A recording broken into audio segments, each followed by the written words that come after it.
Now don't laugh when you hear this, but Mississippi is practically swimming in cash, stacks and stacks and stacks of it. Let's take a look by the numbers. It's all in this report from the Legislative Budget Office. Revenue for the whole fiscal year, that's about $1.5 billion, about 25% above estimates. Speaking of estimates, lawmakers and Treasurer David McRae expected higher numbers and even revised their early guesses upward.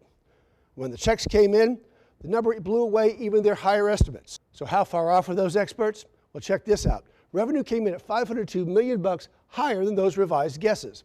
As Mississippi closed fiscal year 2022, the state treasury had $7.4 billion. That's more than $600 million over the year before. That's 9.5% more, the highest revenue in at least a decade, the report says. In June alone, Mississippi put about $163.2 million in the bank. That's 27% more than experts predicted and makes the record books. In fact, Mississippi made more than $768 million a month in the last fiscal year. That's a pretty good payday. Where did all that cash come from?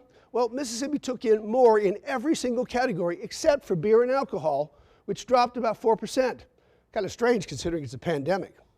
The biggest gainer, oil and gas, which, as you might expect, went up nearly 85%. Individual income tax went up 12+%. That's more than $270 million. That's the same income tax that's set to drop from 5 to 4.5%. And we won't feel that cut until next year, but even longer to feel the eventual drop to 4%.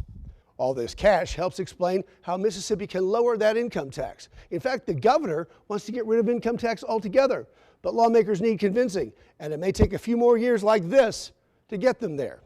That's Mississippi's budget by the numbers. Dennis Turner, the Delta News.